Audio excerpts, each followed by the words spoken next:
All right, so we got some homework coming up that's coming due. First one there's 122.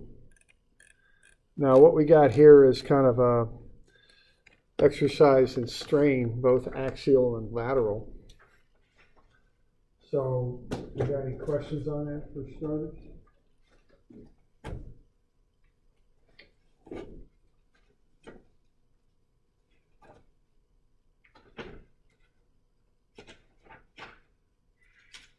So what's going to happen with that one is when you push on that one end of the bar, it's going to get shorter, but when it gets shorter, it'll also bulge out.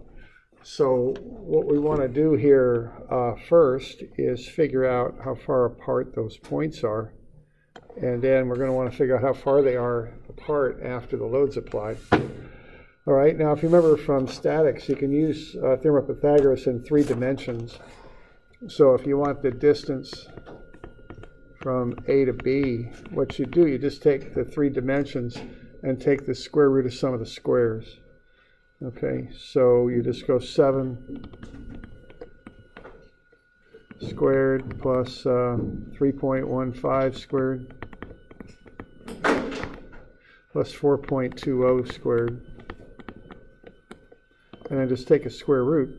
And then you'd get that original distance, and that's 8.75 inches. Okay, so originally those 2 points A and B are 8.75 inches apart.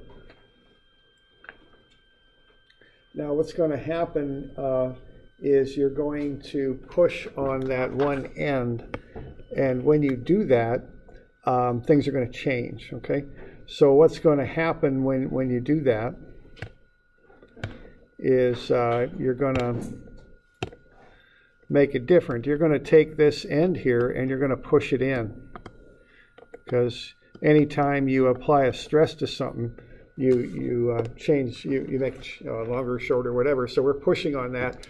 So just to really exaggerate what that might look like, it's going to get shorter. Okay, but not only will it get shorter, but it'll get wider and higher too. Okay, so the final shape of that thing, to greatly exaggerate it, might be something like that. Okay, so you're going to have that same sort of rectangular shape. That'll be the assumption, but it's going to be shorter, but it's also going to bulge out. So that's the idea. Okay, so what you want to do is figure out the final dimensions, which are based on the strains on this thing. So when you do that, you would first find the original, kind of the stress, and then work that into the strain. Okay, so so what we would do with this thing to get this figured out would be to start with a few kind of basics here. So you want the cross-sectional area, because that's what you're pushing on. So that's 3.15 inches times 4.2 inches. And that would get you the area, and that's 13.23 square inches. So that's the area of the face that you're pushing on. And then you can find the stress that's associated with that. Now that load is compressive, so that's a negative stress. So you take that load and divide it by the area. And when you do that, you'll get negative 6.803 pounds per square inch of material there. Okay, so that's the stress. Now that's sigma, that's the normal stress. Now what you want to do is you want to find the deformation. So the way you get to that is you now work into the strain. So the basic relationship there is with the modulus elasticity, E, which is the stress sigma over the strain epsilon. So you could solve for the strain, and that's going to be sigma over E. So if you want to find the axial strain, and maybe we'll mark it as such, what you want to do is you want to take the stress over E, and you're given E in here somewhere. It's a material property. There it is. And if you divide that out, you'll get negative 0.11. I took it out quite a ways, so 34. Okay. So basically what's going to happen is that bar is going to get 11+% shorter.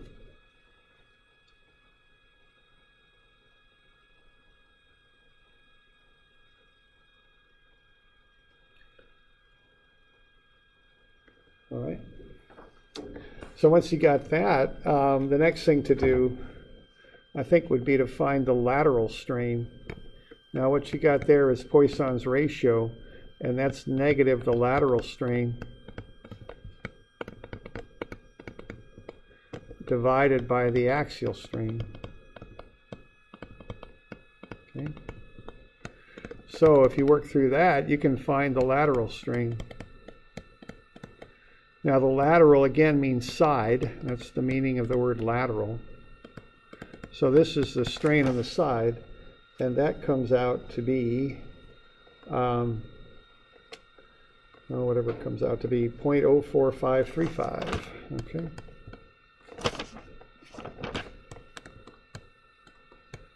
So the primary strain that's caused by that load is the axial strain, and that's 11.34, and that's a negative because it's compressive. The lateral strain will bulge out. You know, as that one face pushes in, it'll bulge the rest of the bar out. So that's 0.04535. Okay. So you want to get these strains figured out.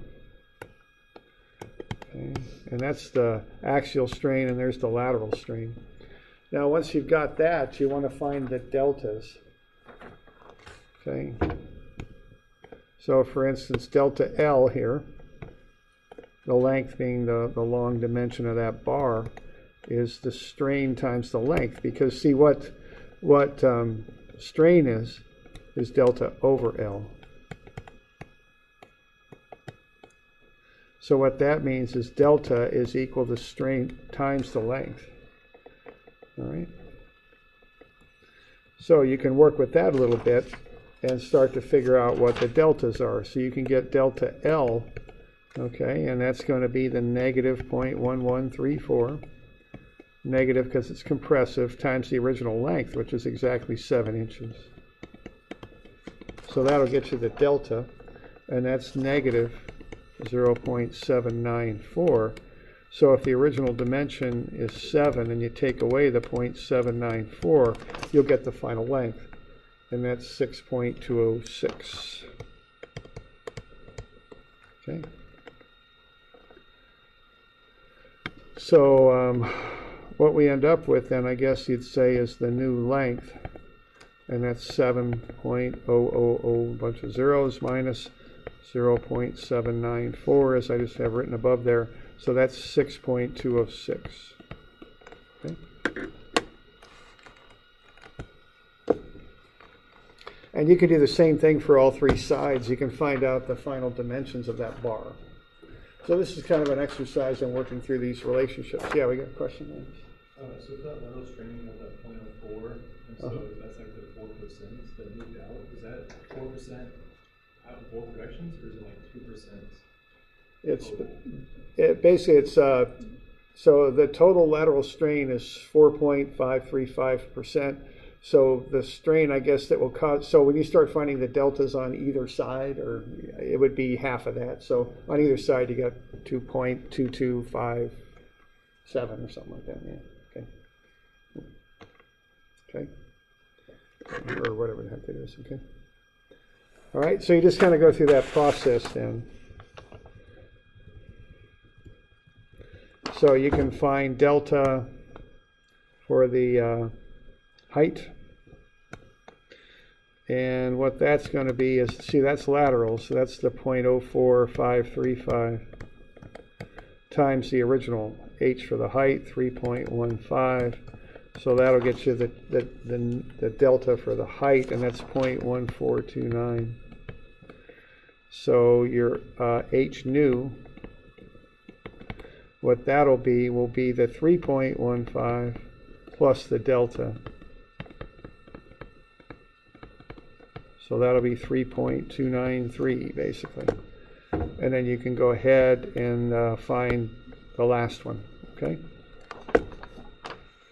So if you want to find the new distance,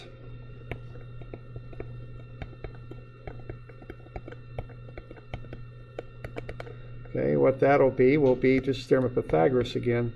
So 6.206 squared plus 3.293 squared plus whatever the d nu is. Square that, take a square root, and that'll get you the new distance. Okay.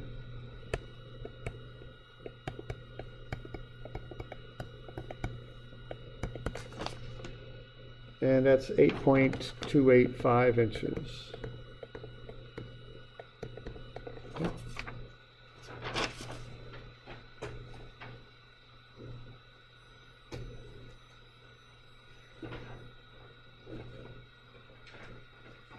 We got any questions on that one?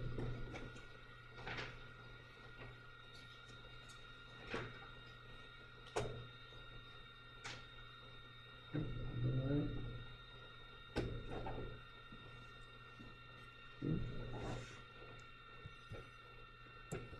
Okay. All right, now the next one there, that's just basic shear stress there. So what you're doing on that next one, we got any questions on that? Yes, that's a pretty quick one. I think you're taking the shear stress as the shear force over the area. What you're doing on that? Okay. So I'll probably let you work through that if there aren't any questions on it.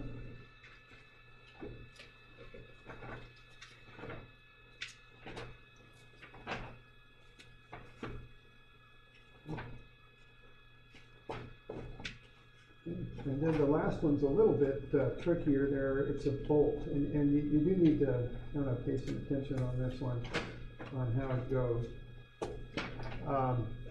So what we got on the next one there is you want to be a little conscientious and get some free body diagrams going there on this one. All right. So the assumptions I would make is that these loads get split equally between the tines on this fork. So this would be 60,000 pounds here, 60,000 pounds there. And then you're going to have, on account of statics, 120 kips, as they're called, which means 1,000 pounds. So here you're going to have 40s pulling back. Okay. And you might remember when we did this, I was kind of telling you to be a little careful on the homework, and this is the one you need to be a little bit careful on. So there's the free body diagram of how those tines pull on that bolt. So y'all okay with that? How they get split evenly on account of this symmetry? Okay. Now what you'd want to do next then would be to start drawing up free body diagrams of the bolt. Okay. So you draw the free body diagrams through the locations that you want to analyze. So if we have this bolt drawn like that,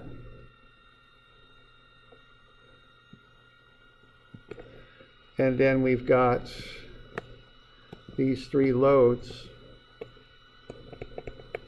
so 40 kips, 40 kips and 40 kips there, and then 60 and 60, you'd really want to analyze what's happening at each of the locations that you need to analyze. So we got A, B, let's see here, oh, I got A in the wrong spot. That's going to be trouble too. So just kind of scratch that out. Oh boy. Let's see. Yeah, I didn't figure that was going to go too well. All right. Let's see.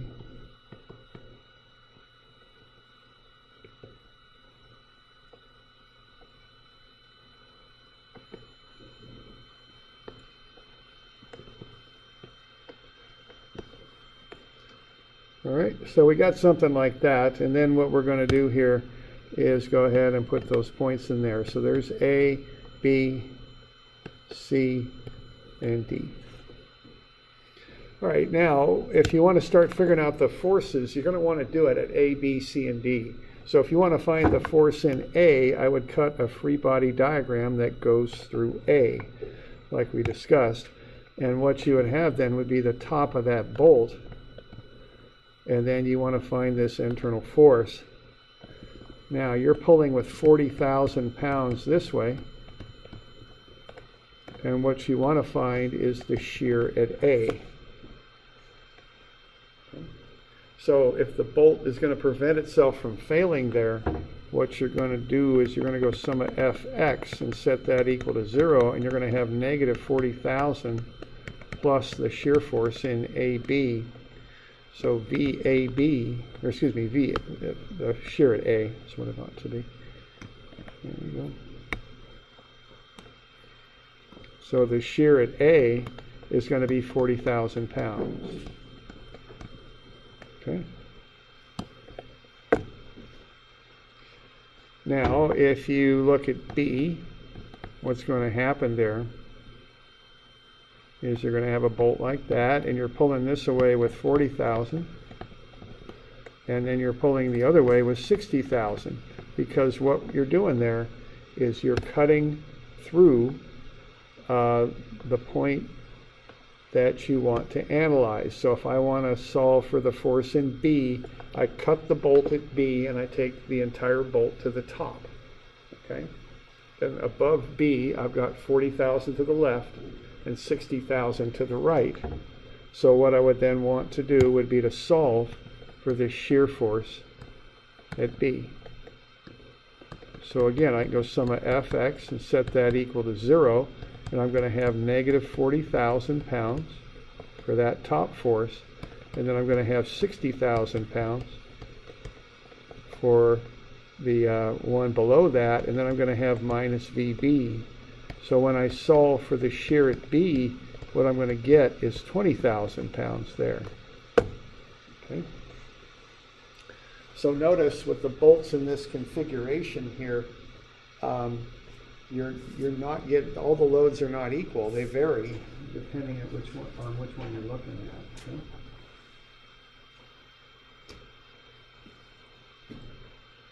So you're going to want to go through and find VC and VD, and then once you've got them, pick the biggest one, because you're looking at failure on this. You're seeing if it will fail. All right. So the maximum shear strength of the bolt is 60 KSI, meaning 60 kips per square inch. So what you would then do would be to find the shear at A, and that's 40 kips divided by the area, and you can find what that is, and then find the shear at B, which would be 20 kips over the area. Now obviously this one governs here, right? And you could keep kind of looking at that and analyzing those different shear stresses at the different locations.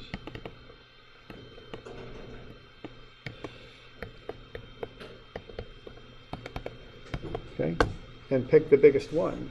You know, that's what you do when you're doing design work. You pick the biggest loading, biggest stress, and then once you've got that, compare it to the allowable value of 60 KSI. And determine if you're going to fail, if it will fail or not.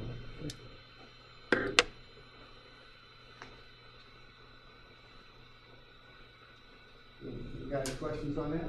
Do you account for the area of the hospital? Like the head of the bolt, you mean? Yeah, that isn't experiencing any shear stress up there. So really we're just looking at the shaft of the bolt because that's where the stresses are at. Okay, and so we're kind of just looking at individual stresses at locations. So we're looking at A, B, C, and D. Those are the places we're concerned with. So that's yeah. All right.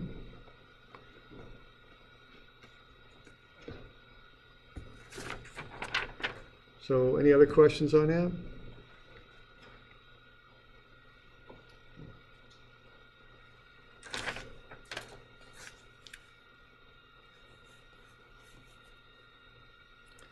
All right, so those are the three that are due on Monday. Okay. And let's see.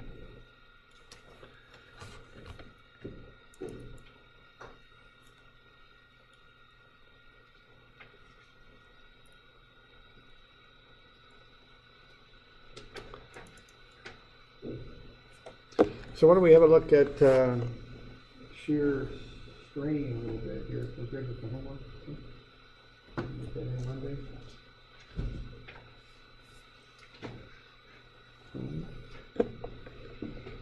All right, so we went over shear a bit there, you know, how it acts and how it affects things. You know, shear is a sliding type action.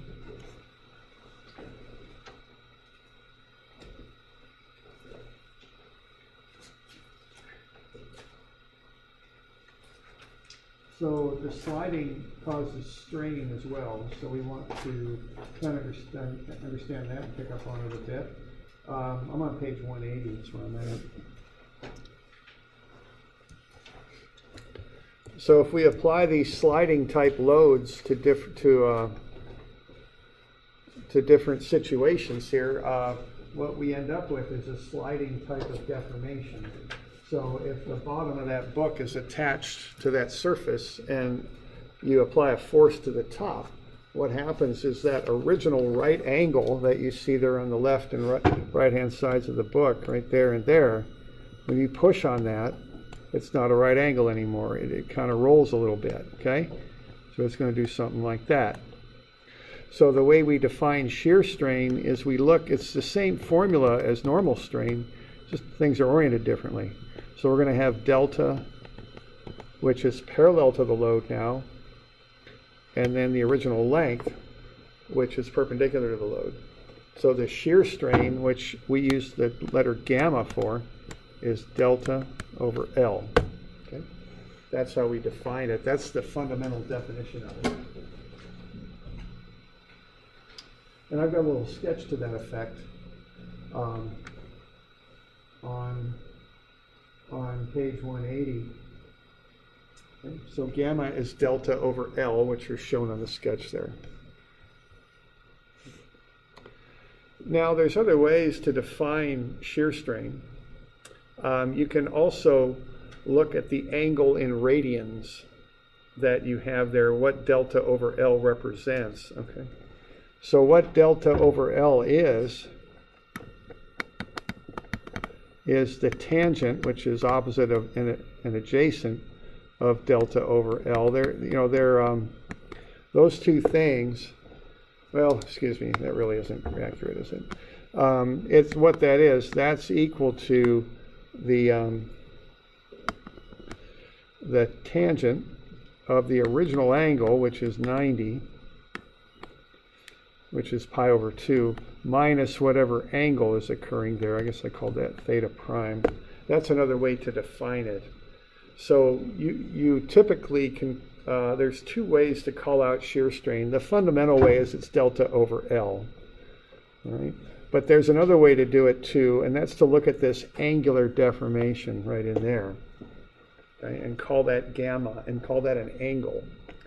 Now, an angle in radians is very, very close for small angles to the tangent of the angle. They're virtually the same for these small angular strains that we get. So I guess the bottom line on this, just to kind of cut through some of the writing here, is that there's two ways to define gamma. One way, the fundamental way, is that delta that you see divided by that original length.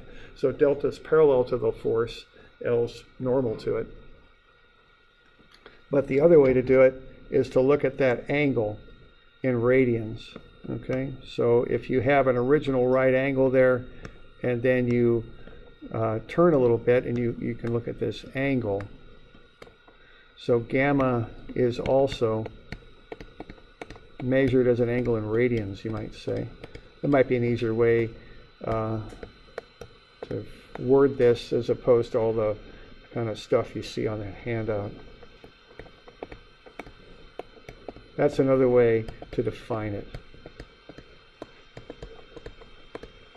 And the way you define it kind of depends a little bit on the situation you're in. Okay. Right, now that's the basic definitions. Now we define sine. Positive shear strain decreases that original right angle. Negative shear strain makes the angle increase. Okay. So what you're seeing over here is positive, okay? Because that original right angle gets smaller. What you're seeing over there is negative. Okay? That's just by definition. Okay. The other thing that we've got are some other of these mathematical relationships. We have a shear modulus, actually, it's called. Okay. It's also called modulus of rigidity, but quite often it's more commonly called shear modulus. And that's G, and that's the shear stress divided by the shear strain. So it's tau over gamma. Okay. And what that is the relationship between the stress you apply to an object and the amount of shear strain.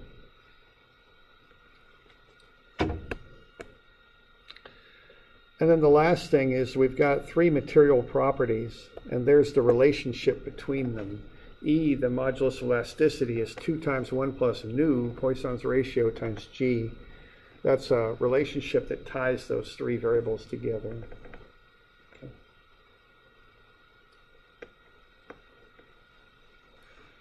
So that's what we've got there on page 180. Okay. So that's shear strain. Is there any questions on that bit?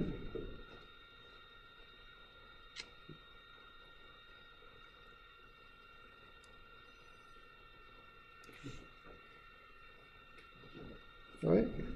So when we look at an example of this,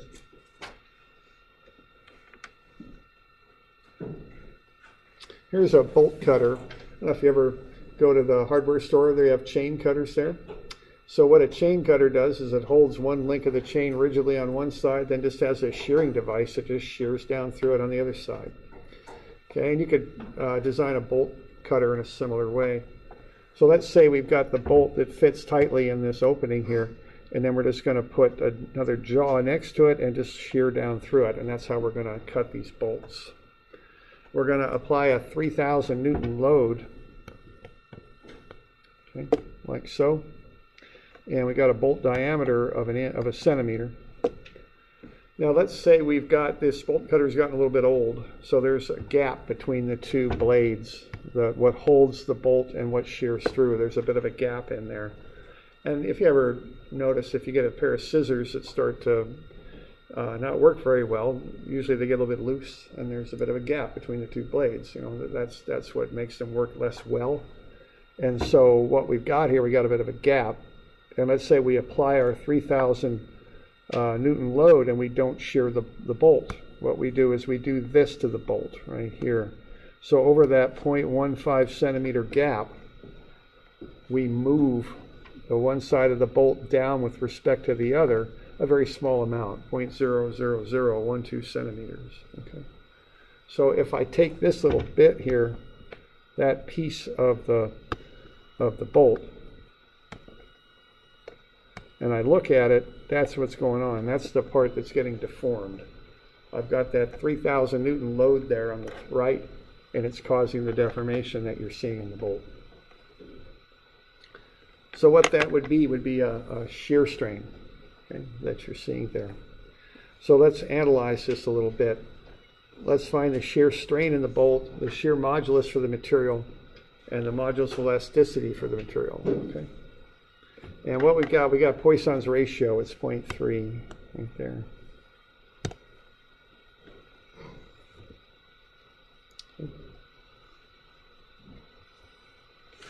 So it's similar to this operation here, where you've got, now this is set up a little differently, but it's the same idea. Here we got a serrated blade.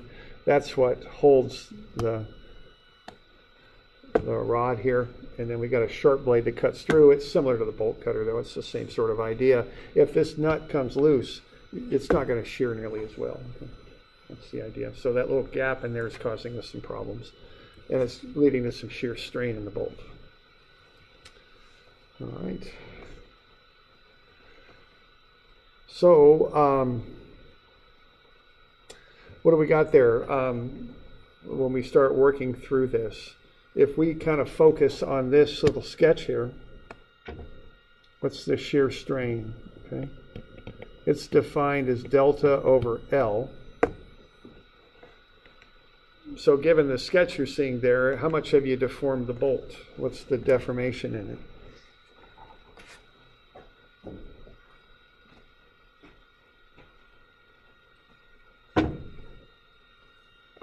Okay. So it used to be a straight bolt, just running straight across, but now after that load's applied, it's jogged down a little bit, okay? Not much, but a little bit. Yeah, question there, come on. Would this be a positive delta or a negative delta? I would call that a positive delta because that original angle on the straight bolt we could call 90, and we're making that angle less than 90 now on the side adjacent to where we're applying the load. So I would call that positive on that side. Okay. All right.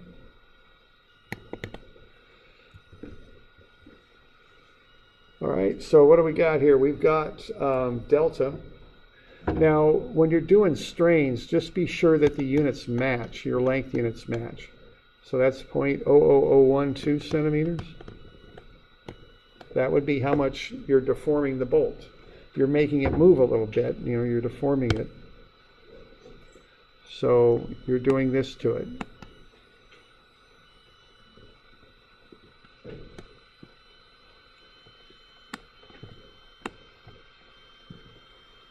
Basically is what's happening. So we're looking at that. So delta is how far down that moved. It's that distance right there. And then you just divide it by the original length there, which is 0.15. Okay. So if you divide that out, you'll get gamma, which is the shear strain. So we just need to divide that out.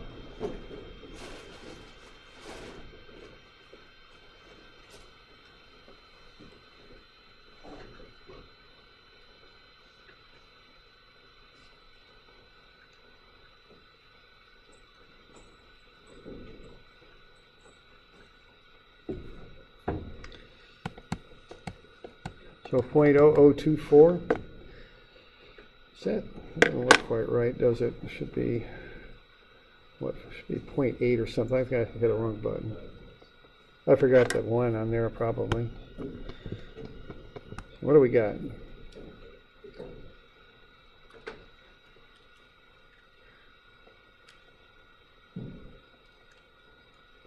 So 0.0008, I think is what we got. There we go. Okay, so that's the shear strain. That's a unitless number. That's just a ratio of deformation. Okay.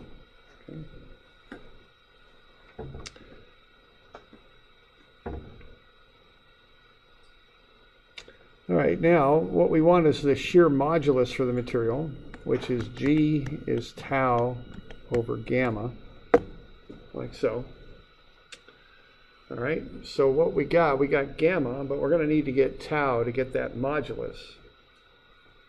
So to work through that, we're going to need the area, okay, because tau is the shear stress. We're going to need that cross-sectional area. So that's pi, and then the diameter is a centimeter, which is 0.01. So that's 0.005 meters squared. So we're not going to have much of an area there. I'm staying in meters. Okay, so 0.01 meters is a centimeter, which is the diameter. So I want to go pi r squared. So 0.005, and we'll square that, and we'll multiply it by pi, and we'll get 0.12347854.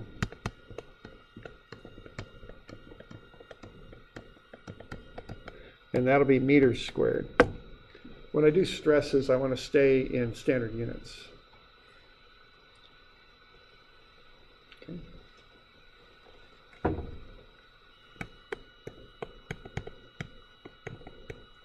Now the shear stress is going to be the shear force over the area. Now I don't need to do anything fancy to get the force. It's 3,000 newtons. And then I'll divide it by the area.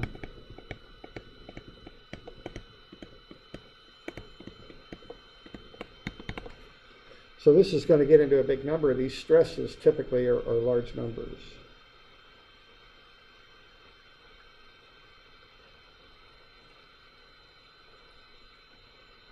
So is that like 38 million and some odd?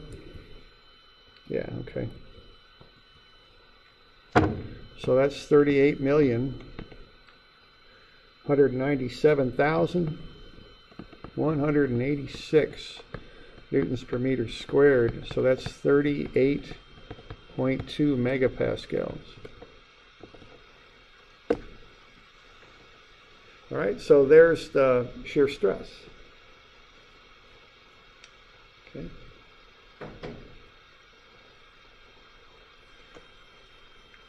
All right, now the next thing to do here is to get the shear modulus. Okay, and that's the ratio of the stress to the strain, just like it is for E, the axial stress modulus, modulus elasticity, which is sigma over epsilon. The shear modulus is analogous. It's the same thing, shear stress over strain. So we take that large stress, 38 million, and I don't need to write all the digits here because that's probably too many significant figures, but I'll put them in there anyway. So there we go. There's the shear stress. We'll divide it by the shear strain. So now we're going to get a really big number, as these moduli often are. They're really big. So I'll take that and I'll divide it by 0.0008. And that's going to get us 47.75 times 10 to the 9 newtons per meter squared. So that's the slope of the stress strain curve for shear, is what that is. So that's 47.75 gigapascals. Okay. So that's obviously a big number. Okay.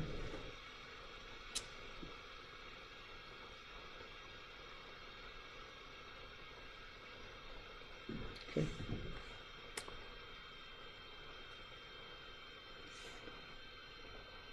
So that's kind of the basic run through on the shear stuff. So you just want to realize that these relationships exist and that they're analogous to the axial stress and strain relationships with E and sigma and epsilon there. So we found the shear strain, delta over L, same formula as the axial strain, but the delta and L are oriented differently. Okay. And then we found the stress by taking the load over the area. And then the shear modulus is the shear stress over the shear strain. That tells you how hard it is to make the material deform with a shear strain. Okay. All right. And then the last thing there, so there's the workout on that, maybe a little bit cleaner. We just went through that. The last thing is to find the modulus elasticity. And the way you do that is you use this formula here. Okay, we've got this formula that E is 2 times 1 plus nu times G. So these are the three common material properties. E, which is the modulus elasticity, nu, which is Poisson's ratio, and G. So what you can do, this formula combines the three of them together. So if you have two of them, you can find the third. In this case, we've got Poisson's ratio, which was given, and we calculated the shear modulus. So we can go ahead and find E is what we can do.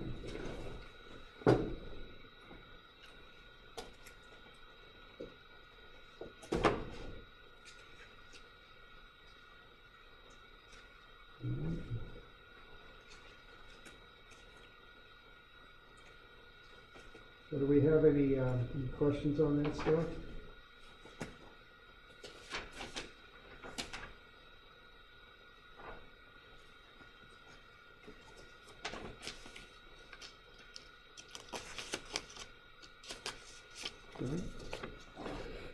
All right, so if we're good with that, I'm going to get you some stuff to work on here. I'm going to throw in just a couple copies for those of you in class. But through this.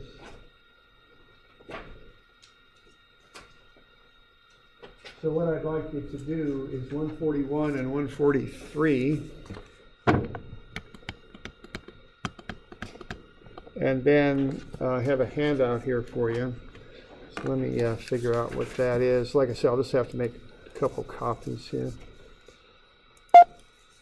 All right, so it'll also be this terminology handout. So there it is in Moodle. You can download it for those of you online. I'll make some copies here. I just need to make two. I'm a little short here in class, so I'll do that in just a second. So that's also 141, 143, and then the terminology handout.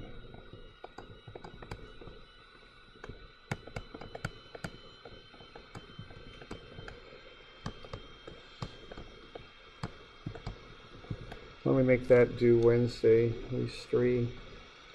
So what is that? 9 and 7 makes 16. Okay.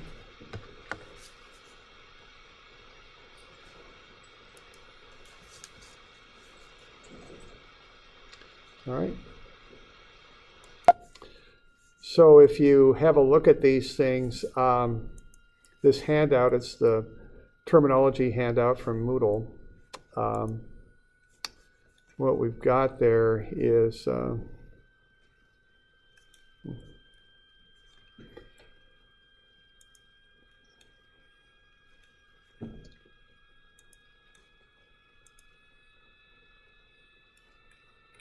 something that looks like that. I don't know if yours might be in a different order than what I've got here. I think yours is. But what you'd want to do then would be to fill in, the pronunciation and what is it and the formula. So, like this one right here, it's pronounced sigma. It's the modulus of elasticity. That's what it is. And then the formula is, oh, no, it's not. Sorry, I wasn't looking at that. That's not too good. It's the axial stress. There we go. We better, okay. And then the formula is sigma is P over A, right? So that's what I'm looking for. Now, some of the Greek letters, I would just want you to write down however you would pronounce them. I don't know if there's standard spellings on those or not. A couple of these are obviously English letters, so I don't know. You can just write E in there, I guess. Okay, E. I don't know, whatever. Okay, so I just want you to learn this because I want you to know, when I'm talking about E or epsilon or whatever, I want you to know what I mean, and then also I want you to know the name and then what it is, how the formula works. Okay, so that'll be for Wednesday. Right? So are we good with that? Okay. So those three. All right.